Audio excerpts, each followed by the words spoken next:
Good morning, students. Oxford Public School welcomes you. Myself, Sandeep Nehra, your political science teacher. We are studying about chapter 30, USA hegemony in world politics. Today's our topic is Clinton era and 9/11 crisis. तो first golf वार हमने पढ़ा था कि जैसे ही 90 के बाद क्या है, जो ईरा चेंज हो जाता है उसके अंदर बाइपोलरिटी की जगह यूनिपोलरिटी आ जाती है और पूरे वर्ल्ड के अंदर यूएसए की हेजेमनी होती है, जिसके अंदर हमने क्या है 1991 के अंदर किसके बारे में पढ़ा था कि वो किसके ऊपर अटैक करता है, इराक के ऊपर, और कुवैत की जो लड़ाई है उसके बीच में ऑपरेशन चलाता है और अपनी हेजेमनी बताता है। दूसरा इशू अब क्या है, क्लिंटन इरा के नाम से देखा है, इसको इरा कहा गया, 8 ईयर का पीरियड है। इसमें कोई हम ये तो नहीं कहेंगे कि ज़्यादा चेंज हुआ, लेकिन इसमें 1-2 अटैक है। वैसे सिलेबस में 1 मार्क्स से ज़्यादा इसके बारे में नहीं पूछा जाता है। तो ये क्लिंटन इरा का पीरियड का आता है। अब 92 के अंदर क्या होते हैं, अमेरिका के अंदर इलेक्शन होते हैं 1992 में, वो 91 की इवेंट्स है। तो अमेरिका की जो पब्लिक है वो युद्ध वगैरह से या लड़ाई झगड़े वगैरह से काफ़ी दूर रहना चाहती है। वो ऐसी पार्टी को वोटिंग वगैरह कम देना पसंद करती है जो वॉर वगैरह वर्ल्ड के अंदर उसमें ज़्यादा इन्वॉल्व हो, या इस तरह से, या मिलिट्री के ऊपर ज़्यादा फोकस करे। तो इस तरह से 1992 के अंदर विलियम जेफरसन बिल क्लिंटन क्या है, डेमोक्रेटिक पार्टी के क्या बने, वहाँ से जीत कर क्या है और अमेरिका के प्रेसिडेंट बने। जैसे अभी डेमोक्रेटिक पार्टी के बने हुए हैं विल्सन, उसी तरह से अब ये जीत कर के आए थे। तो उन्होंने अपने इशू रखे थे मैनिफेस्टो के अंदर कि वो डोमेस्टिक इशू के ऊपर, डोमेस्टिक होते हैं घरेलू इशूज, जिसको सॉफ्ट इशू भी कहा जा सकता है, यानी सॉफ्ट इशू के ऊपर जीत करके आए थे। यानी ऐसे इशू जिसके अंदर ये कहा गया कि जीडीपी बढ़ाई जाएगी, महंगाई को कम किया जाएगा, एम्प्लॉयमेंट दिया जाएगा, इनको सॉफ्ट इशू कहा जाता है, डोमेस्टिक इशूज़ कहा जाता है। तो इन इशू के ऊपर क्या है, वो जीत करके आए थे, और जैसे ही वो जीत करके आए इन्होंने किया भी ऐसा ही, अपना पूरा जो टाइम पीरियड है वो क्या है डोमेस्टिक इशू के ऊपर निकाला। अब क्या, दोबारा जो इलेक्शन हुए थे 1996 में, अब उनका टाइम पीरियड अच्छा था तो दोबारा भी अमेरिका का प्रेसिडेंट उन्हीं को बना दिया गया। वहाँ पर 4 ईयर का टाइम पीरियड है। लेकिन अब ये देखो कि अमेरिका के अंदर ये क्या है, एक रूल बनाया हुआ है कि कोई भी प्रेसिडेंट 2 बार बनने के बाद तीसरी बार नहीं बन सकता, यानी वो इलेक्शन ही नहीं लड़ सकता। अगर कोई एक प्रेसिडेंट 2 टाइम बन जाता है, यानी 2 बार बन जाता है, तो इसके बाद वो तीसरी बार नहीं बन सकता। तो 96 में भी क्या है, बिल क्लिंटन जीत करके आ जाते हैं। अब वो अपना जो डोमेस्टिक इशू की पॉलिसीज थी उसको चेंज कर लेते हैं। जीत के आए तब तक चेंज नहीं करते, लेकिन बाद में क्या है चेंज कर लेते हैं कि जाते जाते उसने तो ऐसा कुछ किया ही नहीं वर्ल्ड के अंदर उसका नाम हो, तो इसलिए 2 या 3 अटैक उनके दिए गए हैं। तो सबसे पहले है 1919 का इशू दे रखा है, अटैक ऑन यूगोस्लाविया।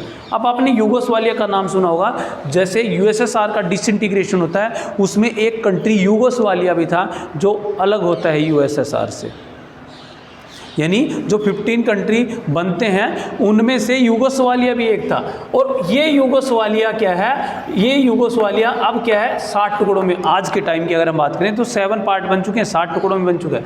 तो 1989 से लेकर के 92 के बीच में उसका डिसइंटीग्रेशन, टुकड़े हुए थे, तो उसमें काफ़ी कंट्री बने हुए थे। यहाँ पर है एक सर्बिया जो नया बना था, और इसी के पास में एक छोटा सा कंट्री है यूगोस्लाविया का जिसको बोलते हैं कोसावा। ये 2008 के अंदर स्वतंत्र हुआ है, इससे पहले इसके ऊपर कंट्रोल सर्बिया का ही माना जाता था। यानी तब तक एक ये सिटी था और इसके ऊपर कंट्रोल सर्बिया का ही था, लेकिन ये अपने आप को इंडिपेंडेंट करना चाहता था, यानी ये भी 7वां देश नया बनना चाहता था जो 2008 में बना है। अब सर्बिया के अंदर क्या है, लोग ज़्यादा क्या हैं, सर्ब्स हैं, सर्ब्स जाति के या कम्युनिटी के लोग हम कह सकते हैं। जबकि जो कोसावो है उसमें सर्बिया के कंट्रोल में था, उसके अंदर 80% तक अरबियन थे और 20% तक सर्ब्स थे।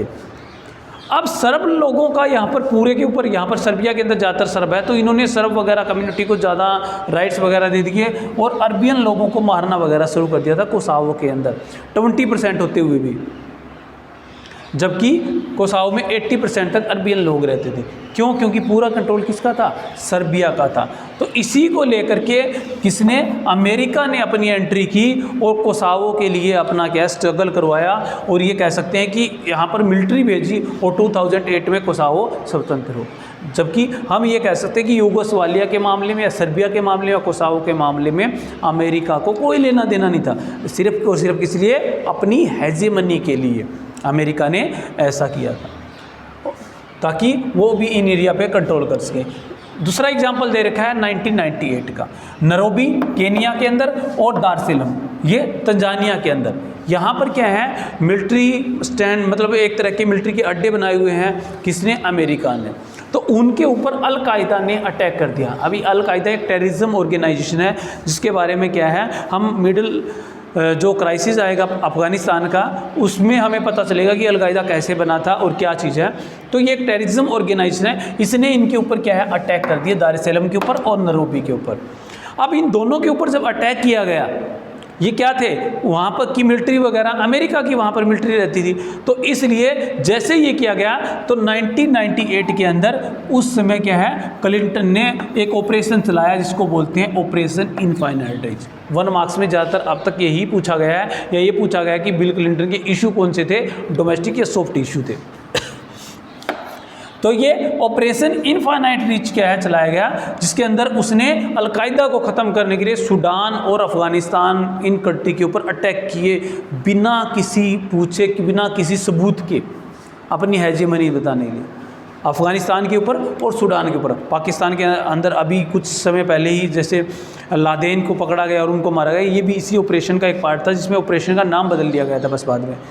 तो कहने का मतलब है कि जहाँ पर भी इनको ये लगा कि यहाँ पर ये किसी तरह का अल-कायदा को मतलब सपोर्ट मिल रही है, वहीं पर उन्होंने क्या है, क्रूज़ मिसाइल के द्वारा, इसको लिखना भी है किसके द्वारा, क्रूज़ मिसाइल के द्वारा, जो काफ़ी हानिकारक होते हैं, जिसके अंदर कम से कम कहा गया कि सूडान और अफगानिस्तान के आम कॉमन पीपल है, उनको भी काफ़ी लॉस हुआ और काफ़ी बड़ी संख्या में वो मारे गए। तो सूडान और अफगानिस्तान के ऊपर अटैक किए। ये क्लिंटन इरा के अंदर सिर्फ 2 ही पॉइंट है, इनको करना है। नेक्स्ट टॉपिक आता है आपका 9/11 क्राइसिस, 9/11 की घटना। पूछा भी सीधा ही जाता है 9/11, लेकिन 9/11 के अंदर ये जो डेट है वो 11 सितंबर है, 9th मंथ है, क्योंकि अमेरिका के अंदर 9 क्या है, मंथ को पहले लिखते हैं, डेट को क्या लिखते हैं, बाद में लिखते हैं, इसलिए 9/11 इसको क्या गया है। ये हुआ कब था, 11 सितंबर 2001 को, 11 सितंबर 2001 को, और अमेरिका में मंथ पहले लिखने के कारण इसको 9/11 के नाम से जाना जाता है। ये 9/11। अब ये 9/11 था क्या, 9/11 के अंदर क्या है, अल-कायदा। अब ये जो टेररिज्म ऑर्गेनाइजेशन है, ज़्यादातर अब इन्हीं के अगेंस्ट आएंगे। तो अल-कायदा क्या है, उसने 19 हाईजैकर्स ने, यानी 19 लोगों ने 4 कॉमर्शियल प्लेन को हाईजैक कर लिया था अरबियन कंट्री से। अमेरिका से नहीं किया था, अरबियन कंट्री से हाईजैक कर लिया गया।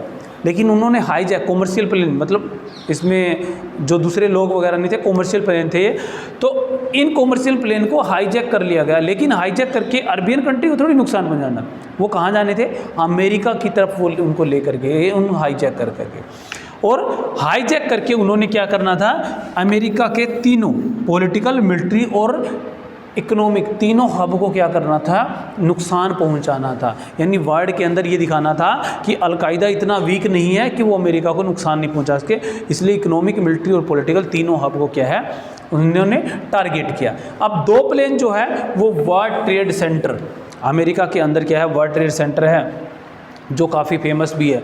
पूरे वर्ल्ड का डॉलर सिस्टम जो चलता है या शेयर मार्केटिंग का जो इशू चलता है वो यहीं से चलता है। और ये 2 वर्ल्ड ट्रेड सेंटर है, एक नॉर्थ के अंदर है और एक साउथ के अंदर इसका मुँह है। आप YouTube के अगर वीडियो देखोगे कि वर्ल्ड ट्रेड सेंटर है, तो उसके बारे में आपको डायरेक्ट दिखाया जाएगा कि किस तरह से 2 विमान आते हैं और उनके बीचों बीच निकल जाते हैं, टकरा दिए जाते हैं। इसमें काफ़ी बड़ी संख्या में वहाँ जो लोग बैठे थे वो मारे जाते हैं। और सिर्फ वहाँ टकराया नहीं जाता उनको, जैसे ही वो उस बिल्डिंग के अंदर से निकलते हैं प्लेन, उससे टकरा करके, तो साथ में वहाँ पर बॉम्ब्स भी छोड़ दिए जाते हैं, ताकि पूरा वर्ल्ड ट्रेड सेंटर नीचे तक तहस नहस हो जाए। और इन तीनों हब में से सिर्फ अल-कायदा इकोनॉमिक हब को अटैक करने में सक्सेस ही हुआ था। यानी जो 2 प्लेन थे वर्ल्ड ट्रेड सेंटर के ऊपर गए, वो दोनों ही उनके सक्सेस रहे और उन्होंने क्या है, उनको नुकसान पहुंचाया था। अगला, मिलिट्री हब को नुकसान पहुंचाने के लिए उन्होंने 3rd प्लेन को चूज किया था। उन्होंने कहा था कि पेंटागन। अब पेंटागन क्या है, अमेरिकन जो डिफेंस है उसका हेड क्वार्टर है पेंटागन के अंदर। यानी वहाँ की वर्ल्ड की सबसे मतलब ऐसा मिलिट्री का जो माना जाता है जहाँ पर कोई मतलब मिसाइल भी क्या है अटैक नहीं कर सकती, वहाँ पर ये प्लेन के द्वारा अटैक करना था। लेकिन पेंटागन पूरी तरह से सेफ है और वो इसको किसी तरह का नुकसान नहीं पहुँचा पाया और उससे पहले ही उसको ख़त्म कर दिया गया 3rd प्लेन को। 4th है पॉलिटिकल हब को पहुंचाने के लिए। पॉलिटिकल हब क्या है, कांग्रेस। यानी जिस तरह हमारे पार्लियामेंट हाउस है उसी तरह से वहाँ पर कांग्रेस हाउस है, यानी वहाँ की सदन को कांग्रेस बोला जाता है। तो इस तरह से कांग्रेस हाउस को नुकसान पहुंचाना यानी उसमें अटैक करना था जहां उनके एमपीज वगैरह हम कह सकते हैं कि बैठते हैं, लेकिन इसको भी क्या है सक्सेस नहीं होने दिया गया, पहले ही गिरा दिया गया, इस विमान को भी क्रैश करवा दिया गया। तो इस तरह से ये दो सक्सेस नहीं हो पाए थे, लेकिन इकोनॉमिक हब के अंदर वो सक्सेस हो चुके थे और उनका कुछ टारगेट पूरा हो चुका था। किसका? अलकायदा का। उसकी पूरी जिम्मेवारी अलकायदा ने ली। इसके अंदर लगभग अमेरिका की कहा जाता है कि 3000 से ज़्यादा लोग मारे गए और जो डर है वो काफ़ी बड़ा पैदा हुआ।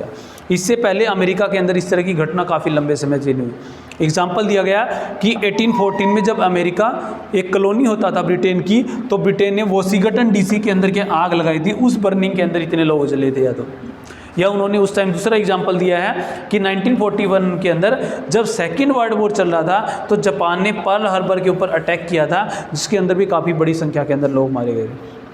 तो उनके साथ ही इनको कंपेयर किया गया। उस समय जॉर्ज H.W. अब डेमोक्रेटिक पार्टी के नहीं है, दूसरी पार्टी का आ चुका था इशू। कब? 2000 के अंदर, क्योंकि 4 ही साल का था।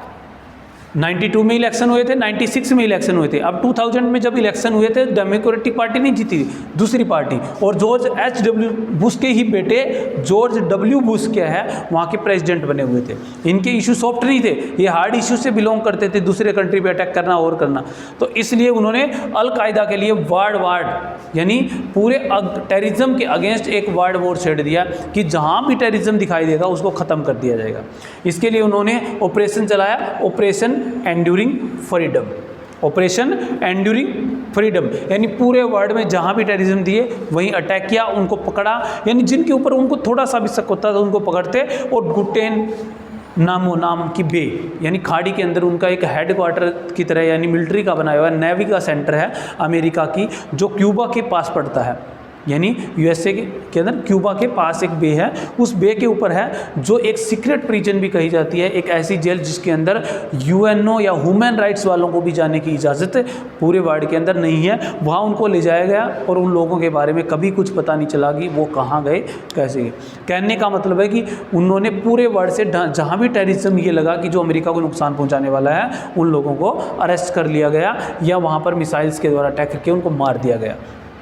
तो ये सारा का सारा इशू क्या है 9/11 के बारे में था, यानी 9/11 की घटना क्या है। तो ये इस तरह के क्वेश्चन मैक्सिमम 4 मार्क्स के अंदर ही आ सकते हैं, इससे ज़्यादा नहीं है। तो ये आपका टॉपिक था क्लिंटन ईरा एंड 9/11 क्राइसिस, यानी 9/11 इवेंट भी बोल सकते हो आप इसको क्राइसिस की जगह, क्योंकि ये क्राइसिस नहीं इवेंट ही थी, एक तरह की घटना थी। 9/11 इवेंट इन दोनों के बारे में आपको बता दिए। Okay, thank you, have a nice day.